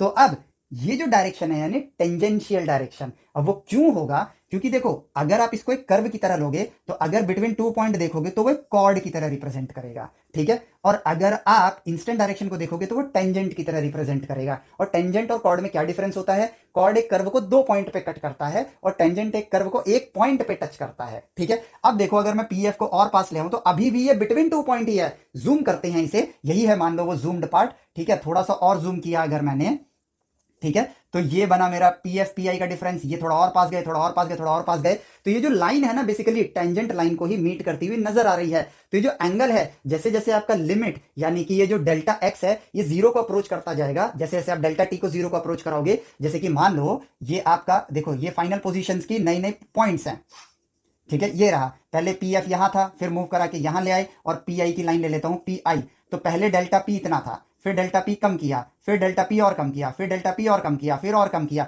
जैसे जैसे आपका डेल्टा टी जीरो को अप्रोच कर रहा है लिमिट की प्रक्रिया के लिए, ठीक है, आपका एंगल भी चेंज होता जा रहा है, और एंगल भी एक पर्टिकुलर एंगल की तरफ अप्रोच कर रहा है। और जैसे ही आप डेल्टा पी को एक्चुअली में इंस्टेंट पे डेल्टा पी क्या है? जीरो ही तो है। जैसे ही आप डेल्टा पी को जीरो कर दोगे तो वो जो एंगल जहां अप्रोच हो रहा है, अब एंगल वहां पे कैलकुलेट नहीं होगा। यहां पर भी एक सोचने वाली बात आती है कि भैया अगर आपने लेंथ को ही जीरो लिया हुआ है तो आप एंगल कैसे कैलकुलेट करोगे? तो हमने कहा बुद्धि का प्रयोग करके। भैया डेल्टा डीएक्स तो मैं कैलकुलेट कर ही नहीं सकता क्योंकि डीएक्स की लेंथ तो जीरो होती है। जैसे मैंने स्ट्रेट लाइन पे जब कांस्टेंट वेलोसिटी से जा रहा था तो मैं अगर टाइम को फ्रीज कर देता हूं तो dt की वैल्यू तो शून्य है और चेंज इन पोजीशन यानी dx की वैल्यू भी जीरो है, कैलकुलेशन तो हो नहीं सकती, ठीक है। उसी तरीके से इस पॉइंट पर मैं एंगल नहीं बता सकता क्योंकि मेरे पास 2 पॉइंट नहीं है एंगल मेजर करने के लिए। लेकिन अगर बिटवीन 2 पॉइंट में लिमिट की प्रक्रिया का यूज कर रहा हूं, यहां से यहां एंगल दिख रहा है, फिर ये पॉइंट यहां आया एंगल चेंज हुआ, ये पॉइंट यहां आया एंगल चेंज हुआ, तो भैया यहां पर एंगल की वैल्यू का भी तो डेटा मेरे को टाइम के साथ देखने को मिल रहा है ना। इसके बेसिस पे मैं एंगल की वैल्यू लिखता जाऊंगा और लिमिट की प्रक्रिया कहां है, ये एंगल किधर अप्रोच कर रहा है, ये एंगल किधर अप्रोच कर रहा है। तो यहां पर वो चीज विजुअली जब देख रहे हैं तो समझ आ रहा है कि वो टेंजेंट लाइन को अप्रोच कर रहा है, और साथ ही साथ ये एंगल की वैल्यू जहां जा रही होगी वही टेंजेंट लाइन की एंगल के बराबर होगा। यानी कि ये टेंजेंट लाइन इस पॉइंट पे जो लाइन बनाता हूं ताकि रिप्रेजेंट कर सकूं, ये रहा टेंजेंट लाइन, तो एक्स एक्सिस से जो ये एंगल बना रहा होगा ये एंगल देखो इसी एंगल की तरफ अप्रोच कर रहा है, ठीक है। यहां पर ही देख लो आप ऐसे ये रही मेरे पास टेंजेंट लाइन जो एक पॉइंट पे टच कर रही है, और इस पॉइंट से अगर आप देखोगे ये एंगल, और ये रहा मेरे पास एक्स एक्सिस, ठीक है, ये एंगल होगा फाई, मान लेते हैं फाई है, ठीक है। तो पहले एंगल जो दिख रहा है आपको थीटा वन, जो आपने इस इतने गैप पे रखा, सॉल्व किया, फिर आप थोड़ा पास आए तो देखो ये एंगल, फिर थोड़ा पास आए तो ये एंगल, फिर थोड़ा पास आए तो ये एंगल, ये जो थीटा एंगल है ये धीमे धीमे कहां अप्रोच कर रहा है, देखो टेंजेंट एंगल की तरफ ये अप्रोच कर रहा है। तो मान लेते हैं ये एंगल है 30 डिग्री का, मान लेते हैं -30 डिग्री का, माफ करना, ठीक है, क्योंकि आप जब यहां कैलकुलेट करोगे तो माइनस में आएगा, बट चलो -30 डिग्री। आपका आंसर आया पहले -37 डिग्री, फिर मतलब जब आपने बड़ा डेल्टा पी लिया, फिर जब आपने फिर छोटा किया उसे तो आंसर आया -33 डिग्री, फिर जब आपने और छोटा किया -31 डिग्री, फिर जब आपने छोटा किया 30.7 डिग्री, फिर आया 30.99, सॉरी 30.5 डिग्री, फिर आपने छोटा किया तो -30.12 डिग्री, फिर आपने और छोटा किया तो -30.001 डिग्री, फिर आपने छोटा किया 30.00000000078 डिग्री। इस तरह से अगर डेटा आपको देखने को मिलेगा, तो जैसे आपने वेलोसिटी इन एक्स डायरेक्शन और वेलोसिटी इन वाई डायरेक्शन की वैल्यू को प्रिडिक्ट कर रहे हो, वैसे ही अगर आप एंगल निकालोगे, जो कि आप कैसे निकालोगे, ऑब्वियसली जो एवरेज वेलोसिटी के एंगल आ रहे हैं, ये क्या है, एवरेज वेलोसिटी का ही तो एंगल है, मतलब डेल्टा वाई अपॉन में डेल्टा एक्स करके ही तो आप एंगल बता रहे होगे ना, ठीक है। और यहां माइनस में क्यों आ रहा होगा, क्योंकि देखो डेल्टा वाई आपका ये है जो कि नेगेटिव में आएगी उसकी वैल्यू, अगर मैं अभी तो मैं डेल्टा वाई लिख रहा हूं, but final velocity minus final position minus initial position अगर आप देखोगे तो वो नेगेटिव आएगा, क्यों, क्योंकि इनिशियल पोजीशन बड़ा है, फाइनल पोजीशन छोटा है, इसलिए जवाब क्या आएगा, नेगेटिव आएगा, ठीक है। और एक्स में भी अगर आप देखोगे तो एक्स में तो आप एक्स में तो final position minus initial position जो है, ठीक है, वो आपका क्या है, वो पॉजिटिव आएगा, इसलिए एंगल देखो आपका क्या आएगा, नेगेटिव आएगा। नेगेटिव पॉजिटिव इंपॉर्टेंट नहीं है अभी, अभी इंपॉर्टेंट है कि जैसे जैसे आप सॉल्व करते जाओगे जो भी आंसर आ रहा होगा उसका डेटा भी तो आपको ऐसे ही देखने को मिलेगा ना, और वो किसका डेटा है, एवरेज वेलोसिटी का डेटा होगा, क्योंकि बिटवीन 2 पॉइंट आप क्या निकालोगे, एवरेज वेलोसिटी निकालोगे। तो जैसे आप वेलोसिटी को प्रिडिक्ट कर रहे हो लिमिट के जरिए, वैसे ही आपने उसी प्रक्रिया में आपने एंगल का डेटा भी लिख लिया, और उसके बेसिस पे प्रिडिक्ट हो रहा है कि एंगल 30 डिग्री की तरफ अप्रोच कर रहा है, जो कि हमने यहां पर एग्जांपल लिया है, -30 डिग्री की तरफ अप्रोच हो रहा है। तो इसी के बेसिस पर हम अपने जवाब तक पहुंच पाते हैं। तो लिमिट की प्रक्रिया क्या है, रेगुलर फॉर्मूलेज का इस्तेमाल करके 0/0 की वैल्यू को खोजना, वास्तविकता को देखकर, क्योंकि यहां जो बिटवीन 2 पॉइंट आपका मोशन हो रहा है यही वास्तविकता है, और इसी वास्तविकता को देख के ही आप 0/0 की वैल्यू बता सकते हो, एंड वही कैलकुलस है और कुछ नहीं है, ठीक है। तो इसी से मिल गया आपको यहां पर एंगल बताने का भी तरीका, जो कि आप इस तरह से सॉल्व करके बताते हो। और हमने क्या कर रखा है, हमने पर्टिकुलर फॉर्मूलाज के डेरिवेटिव्स निकाल के एज अ डेटाबेस बना लिए हैं, तो हम इन चीजों को एज अ फॉर्मूला बोलने लग जाते हैं कि हमने देखो साइन थीटा का डेरिवेटिव होगा कॉस थीटा, ये फॉर्मूला नहीं है, ये ऑब्जर्व्ड रिजल्ट है, ठीक है। क्योंकि आपको अगर साइन थीटा की वैल्यू का डेरिवेटिव करना है तो आपको यही प्रक्रिया यूज करनी पड़ेगी लिमिट की, जिसके जरिए जवाब कॉस थीटा के बराबर आ रहा था। तो हमने क्या किया, अब निकल तो गया है ना, तो बार बार क्यों निकालेंगे, एज अ रिजल्ट हमने लिख लिया है। सो कैलकुलस के अंदर एक भी फॉर्मूला नहीं होता है, वो सिर्फ और सिर्फ ऑब्जर्व्ड रिजल्ट्स होते हैं जो कि हमने लिमिट की प्रक्रिया से खोजे हैं, ठीक है। तो यही देखो लिमिट की प्रक्रिया से हमें यह जानने को मिलेगा कि भैया इस पॉइंट पे जो एंगल है, जो टेंजेंशियल एंगल है, टेंजेंट का जो एंगल है स्ट्रेट एक्स एक्सिस के साथ, वो जानने को मिलता है। इसीलिए आप गणित में पढ़ोगे कि यदि आप किसी कर्व का, मान लेते हैं ये y as a function of x है, ठीक है, और ये एक्स एक्सिस है, तो यदि आप उसका dy/dx करोगे तो वो उसके टेंजेंट लाइन का एंगल बताएगा, टेंजेंट लाइन का एंगल बताएगा with respect to x axis. That's it, यहीं पे देख लो, अगर y और x है, y as a function of fx है, ठीक है, ये रहा x, आप ऐसे करोगे, ठीक है। अगर आप यहां से यहां का 2 पॉइंट लेते हो, ये है x, ये है x प्लस डेल्टा x, क्योंकि ये गैप हो गया डेल्टा x का, ये है y, ये हो जाएगा y प्लस डेल्टा y, ठीक है।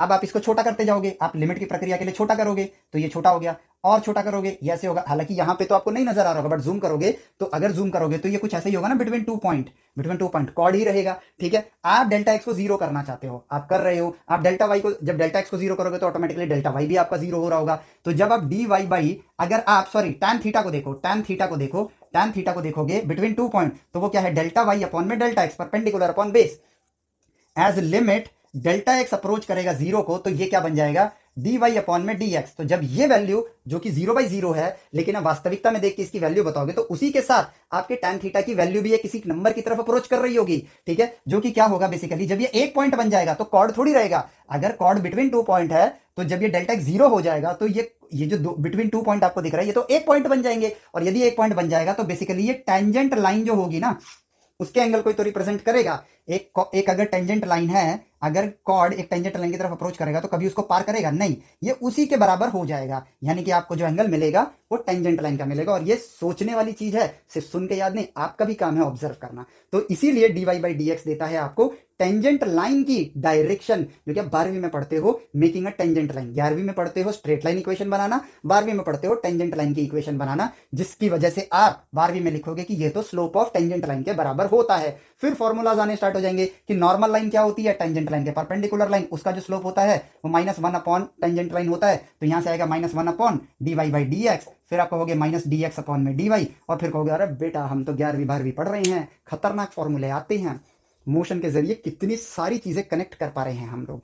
मैथ साइंस के लिए है, साइंस मैथ के लिए, और दोनों एक दूसरे के बिना कुछ भी नहीं है, ठीक है। अकेले अकेले इनका कोई मतलब नहीं बनता है। मैथ पढ़ो साइंस के लिए, साइंस पढ़ो मैथ के लिए, ताकि ज्यादा मैथ आएगी तो और साइंस सीख पाओगे। नेचर से बात करना ही असली विज्ञान होता है।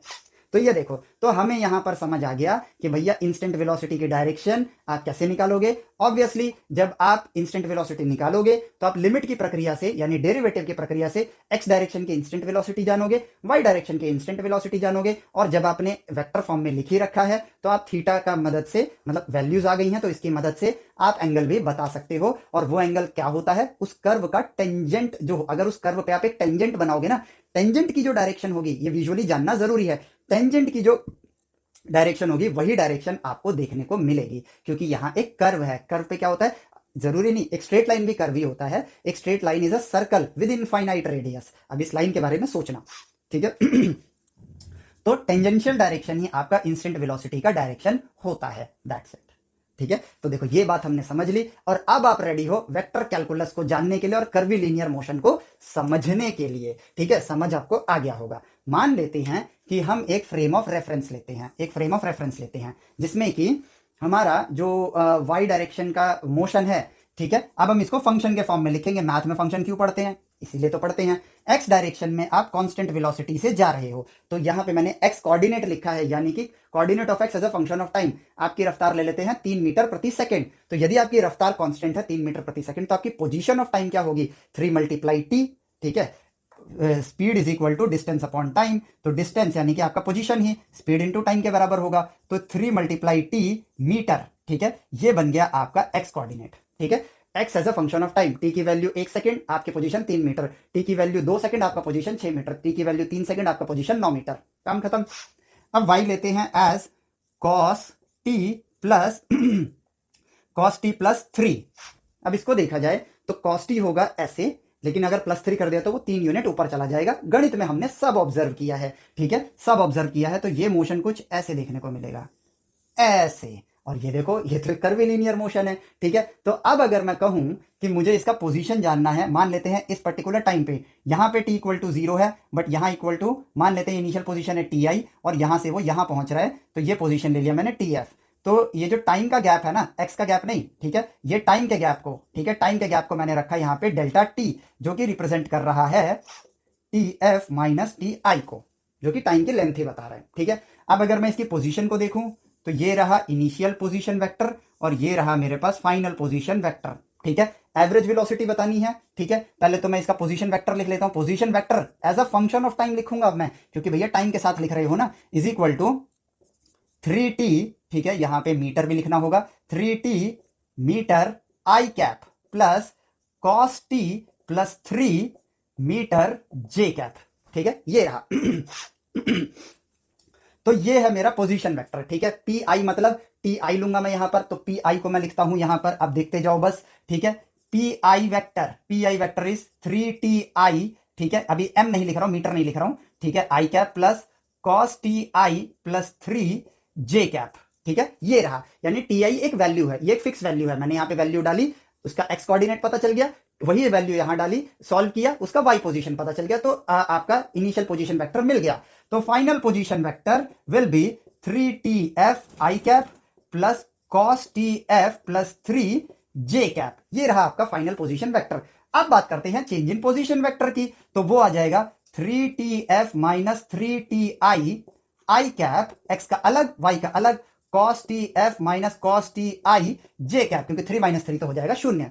ये मिल गया, divide by delta t, divide by delta t, divide by delta t, जो कि t f minus t i ही है, 3 कॉमन लूंगा तो ये बन जाएगा 3 i cap plus cos t i minus cos t f divided by t, sorry t f minus t i, t f minus t i, ये कहां हो जाएगा जे कैप।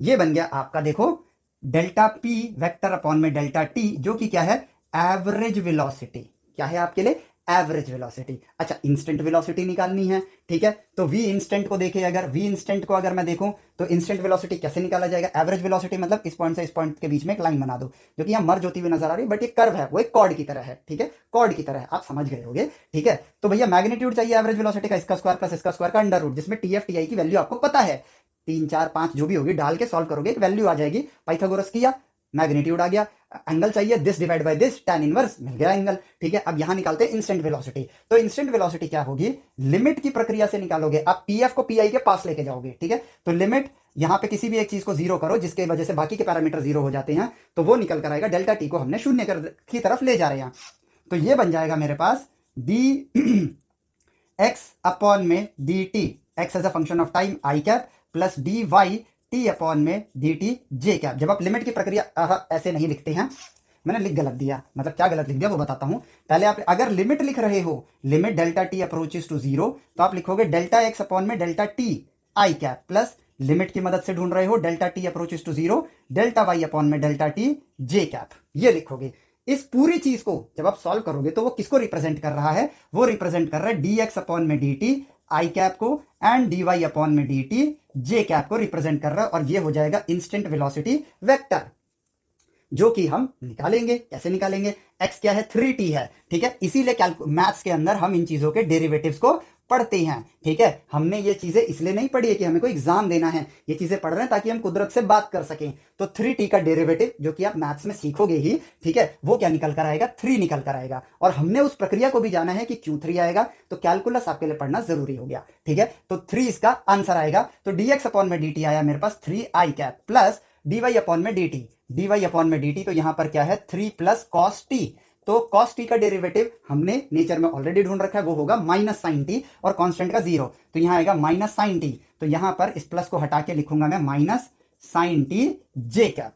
ये आ गया मेरे पास इंस्टेंट वेलोसिटी, इंस्टेंट वेलोसिटी का वेक्टर, ठीक है। अब देखो आ गया, चलो अब मेरे पास वेलोसिटी वेक्टर, अब देखो यहाँ टाइम टी है, तो मैं as a function of time t बोलूंगा, क्योंकि टाइम की वैल्यू डालो उस पॉइंट पे इंस्टेंट वेलोसिटी को ढूंढो।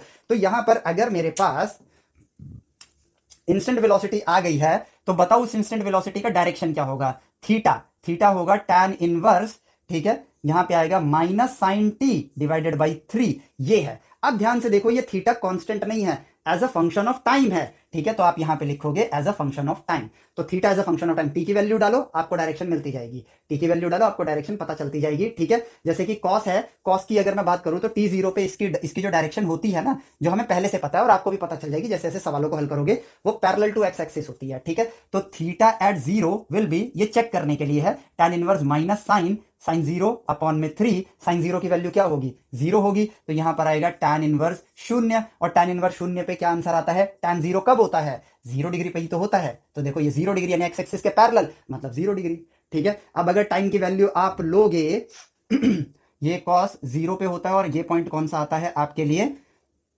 पाई आता है, पाई पे अगर टाइम की वैल्यू पाई लोगे तो भी देखो यहां पर भी इसकी जो टेंजेंशियल वेलोसिटी होगी वो पैरेलल टू एक्स एक्सिस होगी, साइन पाई की वैल्यू भी 0 होती है। देखो सेम टू सेम चीजें, जस्ट वेरीफाई करने के लिए वही की वही चीजें आ रही है ना, आसान सी चीज, ठीक है। अब अगर मैं बात करूं तो 45 डिग्री पे देखें, अगर टाइम की वैल्यू पाई बाई 4 होगी, पाई बाई 4 मतलब ऐसा नहीं कि मैं एंगल बता रहे हैं, 3.14 को अगर आप 4 से डिवाइड करोगे तो ये एक नंबर ही तो है, तो टाइम भी तो एक नंबर ही है, 0 1 2 3 4, तो ऐसे ये एक नंबर है, उस पे जो वैल्यू डालोगे, टी की वैल्यू डालोगे, जब टाइम की वैल्यू पाई बाई 4 के बराबर होगी उस पॉइंट पर एंगल आपको पता चल जाएगा। हो गया ना सारा काम, जो वेक्टर के बारे में जाना, वेक्टर रिप्रेजेंटेशन एक्स और वाई इंडिपेंडेंट है या फिर एक्स वाई जेड इंडिपेंडेंट है, पाइथागोरस मैग्नीट्यूड बताएगा, ट्रिग्नोमेट्री एंगल बताएगी, 2 डायमेंशन के लिए हम जान चुके हैं कि tan इनवर्स के जरिए हम एंगल बता सकते हैं, 3 डायमेंशन में अलग अलग निकालना पड़ता है, जो अभी हमने नहीं जाना है, लेकिन सीख लेंगे, जो सीखेंगे जब 3D ज्योमेट्री पढ़ेंगे तो सीख लेंगे। और वैसे भी उसके सवाल इसमें अभी फिजिक्स में हमारा मोस्टली सब 2 डायमेंशनल रहने वाला है, तो मैथ में जब उसकी बारी आएगी वहां पर सीख लेंगे, कोई बड़ी चीज नहीं है, इतना ही आसान है जितना ये है।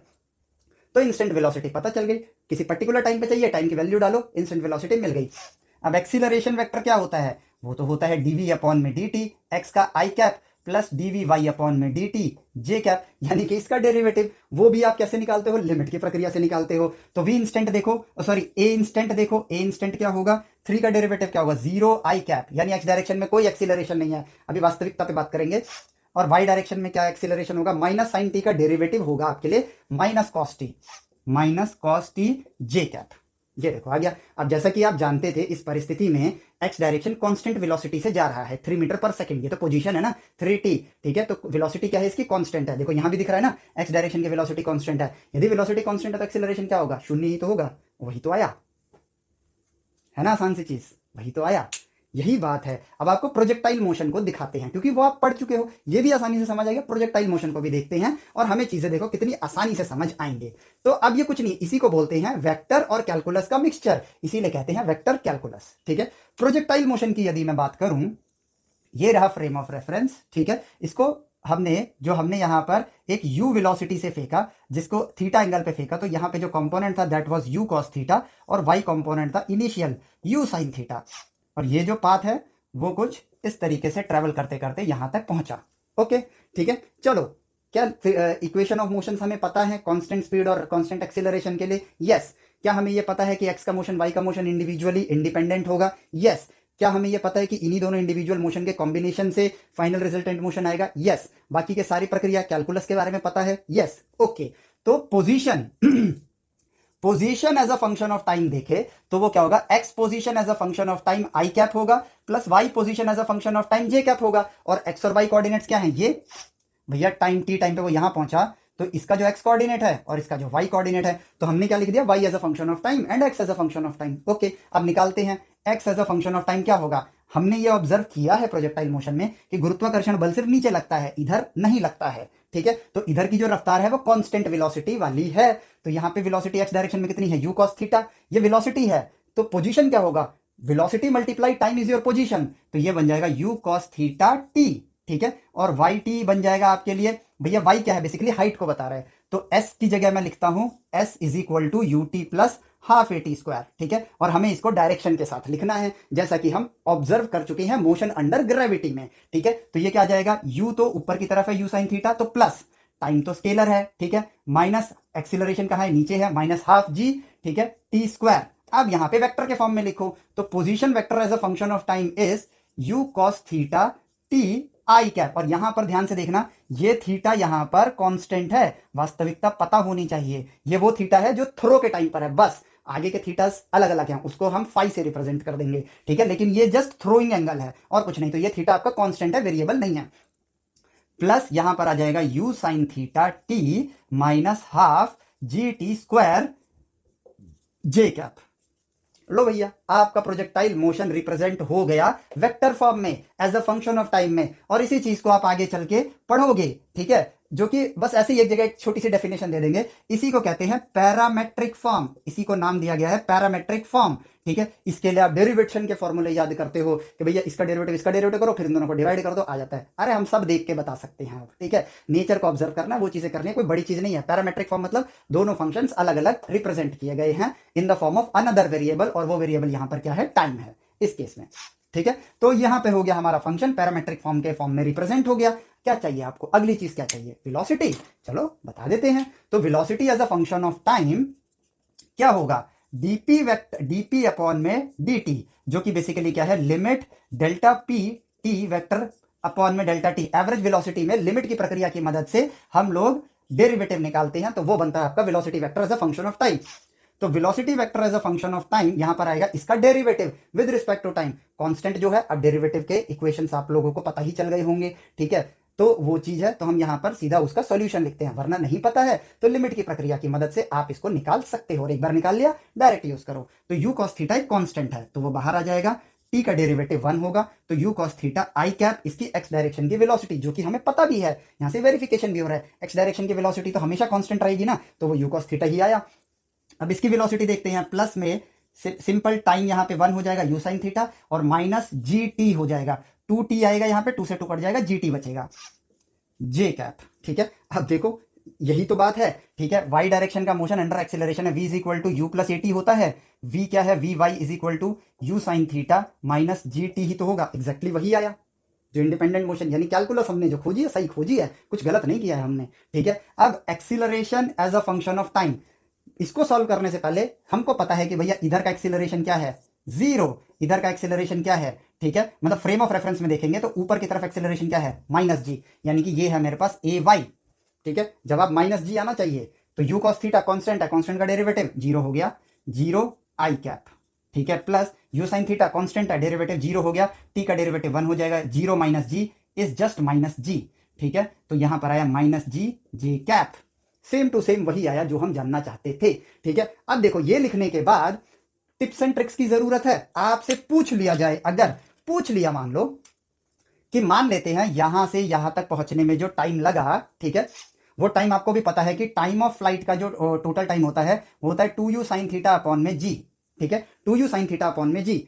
मान लो कि मैं कहता हूं कि जब इसका हाफ टाइम होगा, तो हाफ टाइम जो होगा टी टी जो मैं लेता हूं वो यू साइन थीटा अपॉन में जी लेता हूं। हम अपनी ऑब्जर्वेशन के जरिए चीजों को देखेंगे। इस टाइम पर ये जो बॉल होगी ये अपनी मैक्सिमम हाइट पर होगी, और जब ये मैक्सिमम हाइट पे होगी तो यानी कि ऊपर तो जा ही नहीं रही है, सिर्फ एक्स डायरेक्शन में जा रही है, तो जो डायरेक्शन आएगी वेलोसिटी की वो पैरेलल टू एक्स एक्सिस आनी चाहिए इस टाइम पर, ठीक है। यहां पे रखते हैं, टाइम की वैल्यू हमें पता है यू साइन थीटा अपॉन में जी है, यहां रखो और डायरेक्शन निकालो वेलोसिटी की। तो velocity at time u sine theta upon में जी, ये मैंने टाइम लिखा है, ये रिप्रेजेंटेशन है, मल्टीप्लाई नहीं करे, velocity as a function of time है ना, टाइम की वैल्यू रखी, तो यहां पर तो वो हो गया u cos theta i cap, क्योंकि यहां पे तो टी है ही नहीं बचा यहां पर, तो जगह हटाते हैं, ठीक है, माइनस सॉरी प्लस में यू साइन थीटा माइनस जी, और यहां पे टी की वैल्यू क्या है, यू साइन थीटा अपॉन में जी जे कैप, ठीक है। जी से जी डिवाइड हो गया, you sine theta minus you sine theta, ये तो हो गया शून्य,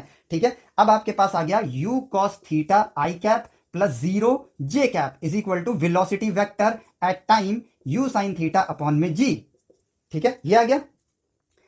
एंगल बताना है, एंगल को हम फाई से रिप्रेजेंट करते हैं, तो phi is equal to tan inverse y का मैग्नीट्यूड डिवाइड बाई एक्स का magnitude u cos theta, zero divide by anything is zero, तो आया tan inverse zero, it means angle phi आया आपके लिए 0 डिग्री, जो कि है कोई बात नहीं। अब आपसे जरा पूछ लिया जाए, ठीक है, देखो ज्ञान के जरिए टिप्स एंड ट्रिक्स याद करने की जरूरत नहीं है, ज्ञान आपको सक्षम बनाता है। चलो कहां गया, अरे वैल्यू मिट गई क्या, टाइम की वैल्यू मैक्सिमम हाइट पे जो टाइम की वैल्यू थी वो थी यू साइन थीटा। चलो मैं कहता हूं कि उसका भी हाफ टाइम कर दो टू जी, इस टाइम पर, यानी कि भैया जिस टाइम पर आप यहां पहुंचे उसके हाफ टाइम पे यहीं कहीं होगे ना, कुछ यहीं कहीं होगे, यहां कहीं वेलोसिटी फाइनल वेलोसिटी की डायरेक्शन होगी, टेंजेंशियल डायरेक्शन होगी, वो पता करनी है। ओके कोई बात नहीं, टाइम की वैल्यू डाल देते हैं, ठीक है, यहां पे बस टू जी कर दो, ठीक है, तो यहां पे टू हो जाएगा, तो यहां पे जीरो नहीं आएगा, यहां पर आएगा अब, ठीक है, you sine theta minus you sine theta by two, तो ये हो जाएगा प्लस में यू साइन थीटा अपॉन में टू, ठीक है। ये आंसर आएगा कहां पे, जे डायरेक्शन में। तो tan इनवर्स यहां पे मैं फाइव लिखता हूं, that will be you sine theta upon में, ठीक है, टू, और डिनोमिनेटर में आ जाएगा यू कॉस थीटा, तो ये अच्छा यू से यू कट जाएगा, टू नहीं, यू से यू कट जाएगा, साइन थीटा अपॉन में कॉस थीटा बन जाएगा आपके लिए tan इनवर्स, ठीक है, tan थीटा अपॉन में टू, ठीक है। ऑब्वियसली थीटा की वैल्यू जो भी होगी, मान लेते हैं थीटा 45 डिग्री है, तो tan 45 1 हो जाएगा, ठीक है, तो उस केस में ये 1/2 हो जाएगा, और tan इनवर्स 1/2 किस एंगल पे आता है, जो हमें याद है उसमें से तो कहीं नहीं आता है, तो ये होगा, लेकिन एक मोटा मोटा आइडिया दूं तो ये 1/2 और tan 30 की वैल्यू होती है 1/√3, रूट थ्री जो होता है वो टू से छोटा होता है, ठीक है, यानी कि वो वैल्यू 1/2 से बड़ी होगी, यानी 30 डिग्री से भी कम वैल्यू होगी इसकी, ठीक है, 30 डिग्री से भी कम वैल्यू होगी इसकी, लेस देन 30 डिग्री होगा, बट प्रिसाइज तो हम डेटाबेस देखकर ही बता सकते हैं। तो लो एंगल भी बता दिया। अच्छा इस पॉइंट पे वेलोसिटी का मैग्नीट्यूड चाहिए, इसका स्क्वायर प्लस इसका स्क्वायर का अंडर रूट, आ गया मैग्नीट्यूड, किसी भी पॉइंट पे वेलोसिटी बता सकते हो। लो भैया वेक्टर कैलकुलस कितना आसान हो गया है। ये सब चीजें टिप्स एंड ट्रिक्स की तरह याद करते हैं हम लोग, क्यों याद करनी है, जब ऑब्जर्व करके परम ज्ञानी हम स्वयं बन सकते हैं। तो just observe and learn, that's it, ठीक है। तो ये देखो किसी भी पॉइंट पे वेलोसिटी बतानी हो, एक्सीलरेशन बताना हो, एक्स और वाई का मोशन इंडिपेंडेंट है, हो दे दो। कैलकुलस की मदद से इंस्टेंट वेलोसिटी भी बता सकते हो, ट्रिग्नोमेट्री की मदद से उस इंस्टेंट वेलोसिटी की डायरेक्शन भी बता सकते हो, ठीक है, और पाइथागोरस करके उस इंस्टेंट वेलोसिटी या एक्सीलरेशन का मैग्नीट्यूड भी बता सकते हो। किसी भी तरह का मोशन हो आपके कर्वीलिनियर मोशन का, कैसा भी मोशन हो, ठीक है, आपको बस चाहिए x as a function of time and y as a function of time. इसीलिए भविष्य में आप पढ़ोगे पैरामेट्रिक इक्वेशंस। अब क्यों पढ़ोगे? ठीक है, हर चीज के पीछे का मोटिवेशन भी हमारा जाग रहा है, क्योंकि हम जब पढ़ते हैं हमें पता ही नहीं होता क्यों पढ़ रहे हैं, बस पढ़ रहे हैं, लेकिन अब पता चलेगा। ऑब्जर्वेशन का यही फायदा होता है, क्योंकि पढ़ोगे तो वो तो मैंने सिलेबस के हिसाब से बोल दिया, एक्चुअली में पढ़ लिया है, यही वास्तविकता है, कुछ नहीं है पैरामेट्रिक इक्वेशन। जब आप x as a function of something लिखो और y as a function of that something, वही चीज होनी चाहिए। जैसे यहाँ पे टाइम है, यहाँ पर भी टाइम है, तो जब इक्वेशंस को इस तरह से रिप्रेजेंट किया जाता है तो इसको एक नाम देना था हमें, हमने नाम दे दिया पैरामेट्रिक इक्वेशन। That's it. ठीक है, अभी आप आगे चल के मोशन में ही इम्प्लिसिट एक्सप्लिसिट फंक्शन देखोगे तो वो एक नामकरण है, क्योंकि हमें कुदरत ने इस तरह के फंक्शंस दिखाए होंगे। जब उसने दिखाया होगा तो हमने कहा यार इसको एक नाम देते हैं, इस कैटेगरी को इम्प्लिसिट बोलेंगे, उस कैटेगरी को एक्सप्लिसिट बोलेंगे, बस और कुछ नहीं है। ठीक है, अभी तक हम एक्सप्लिसिट फंक्शन देखते आ रहे हैं, लेकिन अभी अपनी जर्नी में हमने इम्प्लिसिट फंक्शन नहीं देखा है, तो जब वो आ जाएगा तो इस कैटेगरी को एक नाम दे देंगे एक्सप्लिसिट और उसको नाम दे देंगे इम्प्लिसिट। बस यही होता है, ये नाम वाम खतरनाक नहीं होते हैं, इनके मतलब समझने हैं। So this is your vector calculus and curvilinear motion, यानी अब इंसान सक्षम हो गया है वेक्टर और कैलकुलस की मदद से किसी भी टाइप के मोशन को ढूंढने के लिए, सॉरी समझने के लिए, माफ करना, समझने के लिए, चाहे वो एलिप्टिकल मोशन हो, प्लैनेटरी मोशन हो, चाहे वो सर्कुलर मोशन हो, कर्वीलिनियर मोशन हो, कैसा भी मोशन हो, हमें सिर्फ और सिर्फ क्या करना है, अब हम समझ गए हैं कि गणित के जरिए मल्टीपल फंक्शंस को एक्सप्लोर करना है, ताकि जितने हमें फंक्शंस के डेरिवेटिव और इंटीग्रेशन का ज्ञान होगा उतने टाइप के कर्वीलिनियर मोशन को हम समझ जाएंगे, क्योंकि मोशन में ऑल्टरेशन आती है फोर्स की वजह से, और वही हमारा अगला अध्याय होने वाला है। उसी के साथ यही ज्ञान आपको काम आएगा सर्कुलर मोशन समझने के लिए, बट उसके लिए फोर्स का भी ज्ञान लेना है, तो वो फोर्स का ज्ञान लेके सर्कुलर मोशन पे पहुंचेंगे और इसी चीज का इस्तेमाल करेंगे। ये कोई आउट ऑफ द सिलेबस चीज नहीं है, क्योंकि सर्कुलर मोशन पढ़ाया इसी फॉर्मेट में गया है, बट हम ऑब्जर्व ही नहीं करते, फिर कहते हैं अरे सर्कुलर मोशन बड़ा टफ है, अंत में याद करते हैं भैया इसको एमवी स्क्वायर बाई आर करेंगे, इसको सेंट्रीपिटल सेंट्रीफ्यूगल में कंफ्यूज रहते हैं, कहाँ एमवी स्क्वायर बाई आर करना है, कहाँ m d r d square r by d t square करना है, समझ नहीं आता है। लेकिन आप समझ आ जाएगा, क्योंकि आपको दिख गया कि 2+2 को सॉल्व करने जितना ही आसान है। ये दिखता बस ऐसा है, ओहो बहुत बड़ा काम कर रहे हैं, बट किया क्या? इंडिविजुअली सॉल्व किया, दैट्स इट। उसका रिजल्टेंट चाहिए पाइथागोरस किया, एंगल चाहिए ट्रिग्नोमेट्री का इस्तेमाल किया, काम खत्म। छोटी क्लासेस ही तो कर रहे हैं हम लोग, कुछ बड़ा अनोखा थोड़ी कर रहे हैं। इस वीडियो लेक्चर को यहाँ पर हम लोग अंत करते हैं, और अब कुछ सवालों को देखा जाएगा, उसके बाद फोर्स की तरफ बढ़ा जाएगा। इस वीडियो लेक्चर के लिए इतना ही, मिलते हैं आपसे नेक्स्ट वीडियो लेक्चर में। Till then take care, bye bye, जय हिंद।